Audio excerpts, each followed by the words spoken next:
Okay, this is going to sound like complete trash because I'm basically using a can and a piece of string for a microphone because reasons. I am Te Tangaroa, a classically trained Maori chef that's grown up in Australia in the diaspora. And behind me, you can see a whopping great big pile of books, which is probably the subject of what we're going to be talking about today. This is kind of just to see if I can talk for 5 minutes without a script, and to see if people actually want to listen to my god-awful voice drone on about something that most people really don't care about. Okay, so with cooking, it is probably the oldest technology we have in a book called Catching Fire that points to remnants of cooking fires, so with bits of bone or etc., stuff like that, the detritus of a meal in it. You're looking at 1.5 million years.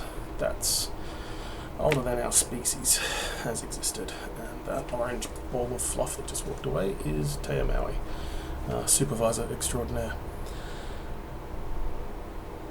Now, with that, it means that there is a whole bunch of evolutionary pressure that has come on us through cooking. It increases. It's basically a pre-digestive cycle.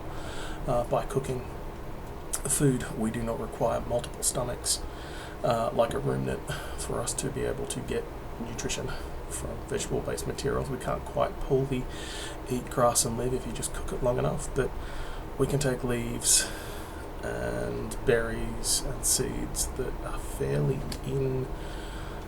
inappropriate for our digestive system, and we can turn them into food.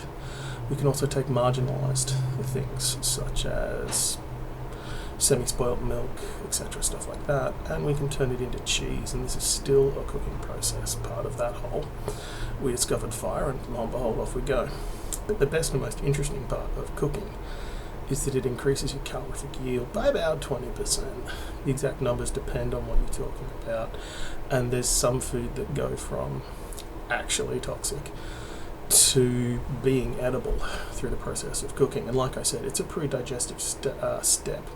That's why we have the jaws we do. We don't have as big a heavier jaw as other primates because we don't have to chew. We pre-digest our food externally.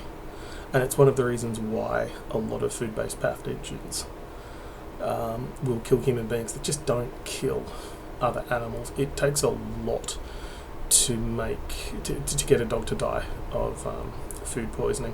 I mean, just because they're also not idiots, but within reason. But they've got a robust enough digestive system that eating raw meat does not make them sick. If you eat excessive amounts of raw meat, and it's not a diet that you've grown up consuming, it will make you sick. And there's complicated immunological reasons for that, but it comes down to exposure, and that's kind of why I'd like to talk about Islander and Indigenous food from the inside, looking inside and heading outwards. I'm not a 100% insider on this. Like I said, I grew up in the diaspora, but I've got formal training, and I understand what we're doing, even if the exact things such as freshwater fermentation of crustaceans being a traditional Maori delicacy, even if I don't know the exact specifics, I know what we're going for in broad strokes, and I think that would improve a show. For example, a lot of people want to sneer at Islander cooking for not having ceramics and steel and stuff like that, which is cool, apart from the fact you live on a volcanic rock. So you have basalt, and you have volcanic glass, obsidian, you have pomamanu, you have wood, you have gourds. But when you look elsewhere outside of the Pacific, or even on the edge of the Pacific, when you start looking up into occupied Alaska, through the Aleutian Islands, into the northern islands of Japan, and the Pacific Islands around Pacific Russia, Siberia.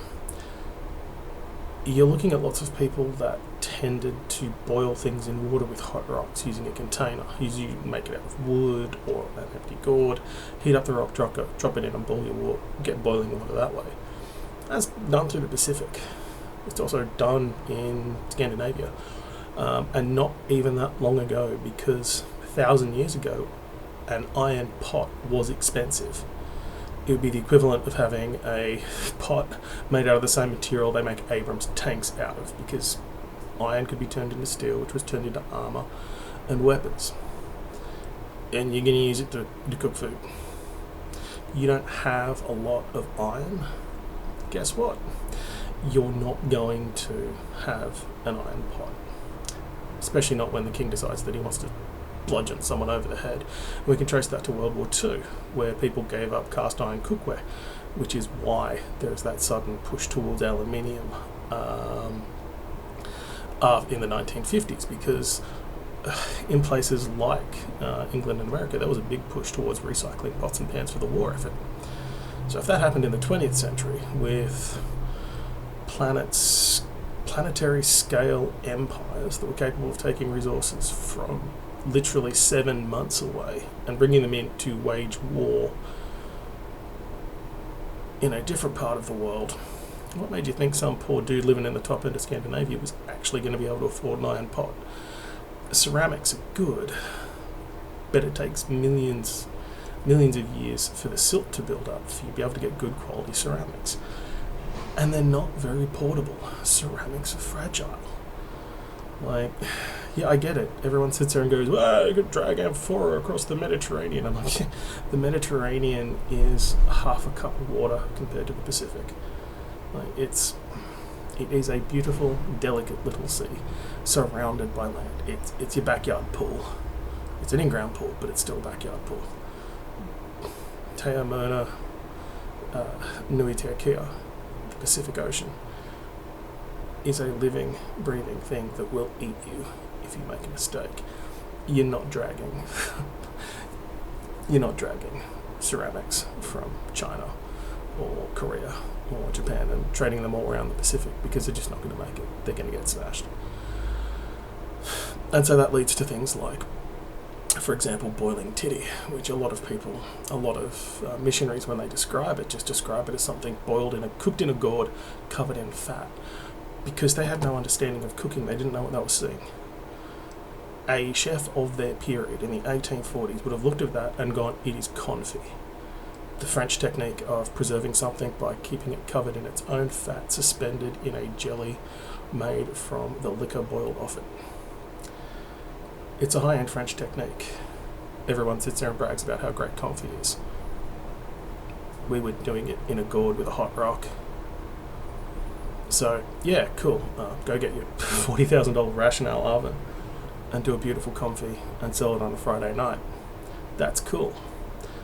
But I think as a chef, it's far more impressive to do it in the gourd next to an open fire with a hot rock and a cup of water and get the exact same result, or get a similar enough a result that you can keep doing it. Because the purpose of confit is to preserve food. The fat layer on it keeps out oxygen and pathogens. So as long as it is hot, as long as the fat is hot, above 80 degrees, which 100% will be, as long as that is hot, and the food that you're putting through it doesn't poke through it, it will set solid and be a more or less impermeable barrier to bacteria. It's not perfect. It can go rancid. It can fail. But you're looking at, well, we've got a meal today that we can also have tomorrow, and then we've got to go out hunting again. Or it's a case of everybody gets together, we go hunting once, and this will keep for 3 or 4 months. And we don't have to go hunting for this specific creature again. We can pull back on it. It's the same as drying and smoking food. A lot of people don't think about these things as preserving agents, but they are. And what you're trying to do is minimize your effort expended to get your calories.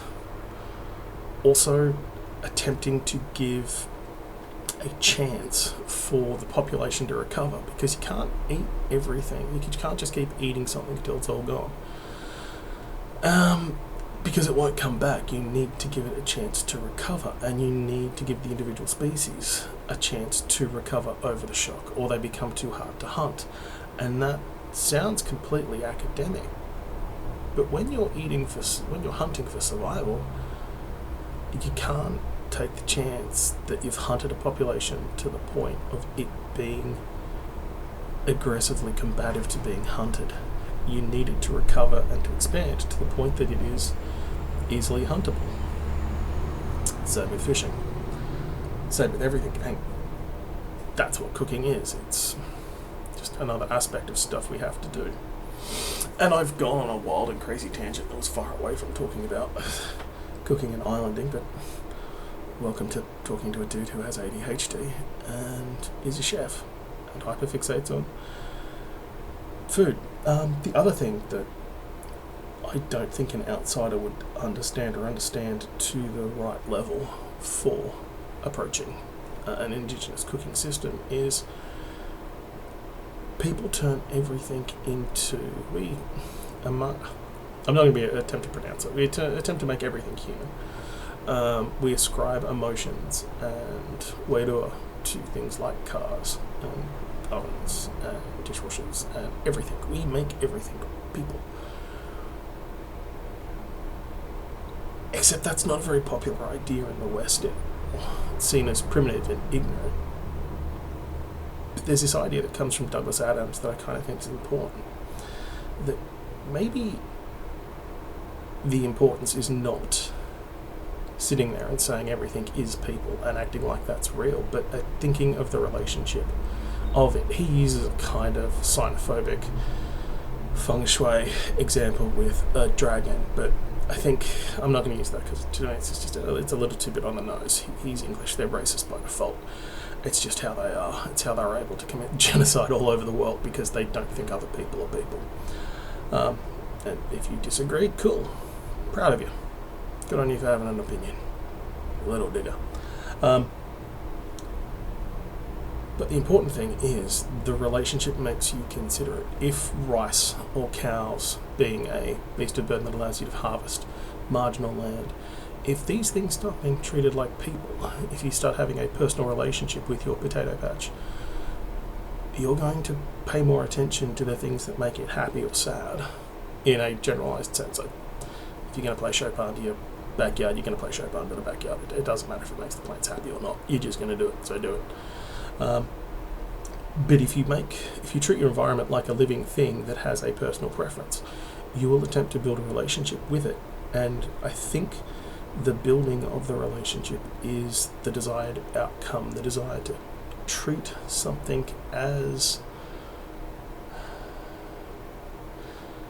The desire to treat something as if it has a singular consciousness helps you understand better why things are happening if you can't pull the system apart and put it back together. And that's kind of what you're going for with food culture. You're building a system that will help support you by putting you in the system, not necessarily in the center, but inside the system. You need to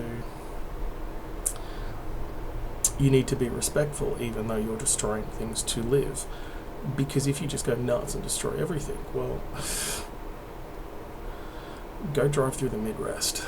Go drive through the Central Plains of New South Wales. Go look at the monoculture. Go look at the fields of grain that stretch from horizon to horizon. And it doesn't feel good. Not in a way that is fundamentally satisfying as looking at a forest or an orchard, or when you start seeing, say, a farm that is using the Three Sisters farming method. It looks far more chaotic from the outside, but it also feels more satisfying to look out and see it.